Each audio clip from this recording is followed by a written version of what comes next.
Vamos então começar o capítulo 12 sobre medidas geométricas. Esse capítulo é uma continuação do capítulo anterior. O capítulo anterior fala sobre sistemas de medidas, esse aqui ainda é sistema de medidas. Só que são medidas relacionadas com geometria, que são distância, comprimento, área, volume. E a gente precisa também apresentar uma introdução à geometria para a gente poder entender o conteúdo. Esses aqui são os chamados conceitos primitivos da geometria. Da mesma forma como na teoria dos conjuntos, a gente tem uns conceitos primitivos que são o que é um elemento, o que é um conjunto, o que é pertinência. A gente tem também conceitos primitivos dentro da geometria. São conceitos que funcionam como ponto de partida para aquela matéria. Então o que é um ponto? Um ponto é um ponto, não tem definição. A gente parte de um conceito que a gente tem na cabeça intuitivamente. Então aqui nós temos pontos, nós temos uma reta, que é uma sequência de pontos. Esses pontos aqui são chamados de pontos colineares. A gente fala que pontos colineares, eles ficam sobre uma mesma linha. Então quando existe uma linha passando por 3 ou mais pontos, a gente diz que são pontos colineares. Esses pontos aqui são pontos não colineares, porque não dá para formar uma única reta passando pelos 3. Então esses são os pontos de partida para a geometria. O conceito de ponto, o conceito de reta e o conceito de plano. Aqui nós vamos falar sobre geometria plana, então todo mundo fica dentro do mesmo plano, como se fosse essa folha de papel aqui. Só que o plano, na verdade, ele é infinito, tá? Ele vai até o infinito em todos os sentidos. Bom, quando nós tomamos duas retas no plano, essas retas podem estar em duas posições. São chamadas posições relativas. Se a gente toma duas retas, a gente pode dizer que elas podem ser retas paralelas. Retas paralelas são retas que nunca vão se encontrar. Elas andam um do lado do outro até o infinito. Nunca vai existir um ponto de interseção. Então, se a gente escrever usando teoria dos conjuntos, a gente diria que a reta S, interseção com a reta T, é igual ao conjunto vazio, não tem interseção. Agora, se duas retas não são paralelas, elas só podem ser concorrentes. É quando uma reta cruza com a outra. Esse ponto D aqui seria o ponto de interseção dessas duas retas. Então esse ponto D é a interseção da reta U com a reta V. Então, a interseção dessas duas retas é um único ponto. Então, no plano, duas retas só podem estar em duas situações. Ou elas são concorrentes, ou elas são paralelas. Além da reta, a gente precisa conhecer também o que é uma semirreta e o que é um segmento de reta. Por exemplo, o lado de um triângulo não é uma reta, é um segmento de reta. Segmento de reta é um trecho de uma reta que tem um início e um fim, tem duas extremidades. Agora a gente tem também a semirreta. Semirreta é como se você pegasse uma reta e cortasse ao meio.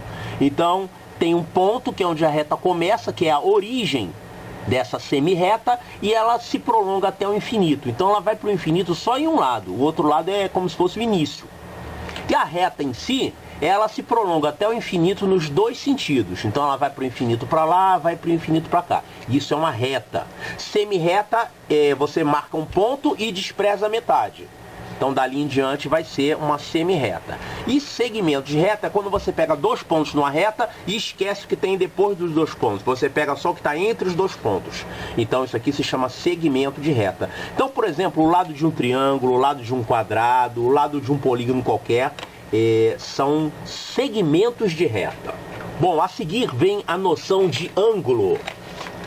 Um ângulo é isso aqui. Você pega uma reta, você pega uma outra reta, e toda essa região compreendida entre essas duas retas aqui, a gente chama de ângulo. O ângulo, na verdade, é um pedaço do plano. Só que a gente costuma representar o ângulo também de outra forma. A gente representa assim, e a gente diz que o ângulo é isso aqui.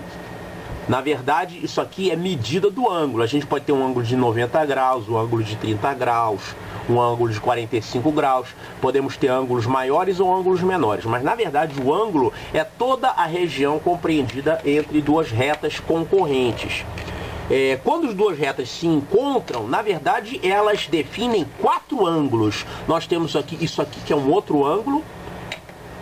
Nós temos essa região aqui, que é um outro ângulo, e nós temos essa outra região aqui, que é um outro ângulo. Então, duas retas, quando se cruzam num plano, elas vão determinar 4 ângulos. Muitas vezes a gente desenha Não duas retas, mas duas semi-retas. Aqui eu tenho uma origem, eu vou traçar uma semi-reta para lá e uma semi-reta para cá. Bem, então, nesse caso, a gente está interessado apenas nesse ângulo aqui, essa região. Existem ângulos de vários tipos, né, de acordo com a medida. O primeiro ângulo que a gente tem que conhecer é o ângulo reto. O ângulo reto é formado desse jeito aqui. Temos uma reta, temos uma outra reta, dividindo o plano em 4 regiões exatamente iguais. Então esse ângulo é igual a esse, que é igual a esse, que é igual a esse. Quando isso aqui acontece, a gente diz que esse aqui é um ângulo reto. E a gente representa desse jeito aqui. A gente coloca aqui como se fosse um quadradinho e um pontinho no meio. Então isso aqui é um ângulo reto. A gente diz nesse caso que essas duas retas são retas perpendiculares. Duas retas são perpendiculares quando elas formam um ângulo reto. Você vai encontrar ângulo reto, por exemplo, num quadrado. O quadrado tem ângulos retos, o retângulo também tem ângulos retos. É claro que se esse ângulo aqui for reto, automaticamente esses outros aqui também vão ser ângulos retos. Outro tipo de ângulo é o ângulo agudo. O ângulo agudo é um ângulo como esse aqui. É um ângulo que é menor que o ângulo reto. Então, se você tiver duas retas se encontrando assim, esse ângulo aqui é um ângulo menor que o ângulo reto. Então, a gente chama isso aqui de ângulo agudo. Da mesma forma, esse outro ângulo aqui é um ângulo maior que o ângulo reto. Quando o ângulo é maior que o ângulo reto, a gente chama ele de ângulo obtuso. E a gente tem ainda o ângulo raso. O ângulo raso é quando você pegasse duas semi-retas e abrisse totalmente. Então, você teria isso aqui, ó. Uma para lá e uma para cá. O ângulo raso é tudo isso aqui, ó. Ângulo raso. Na verdade é um ângulo de 180 graus. Mas aqui nós não vamos trabalhar com medidas de ângulos, tá? Se a gente fosse trabalhar com medidas, a gente diria que o ângulo reto é um ângulo de 90 graus, o ângulo raso é um ângulo de 180 graus, o ângulo agudo é um ângulo menor que 90 graus e o ângulo obtuso é um ângulo maior que 90 graus.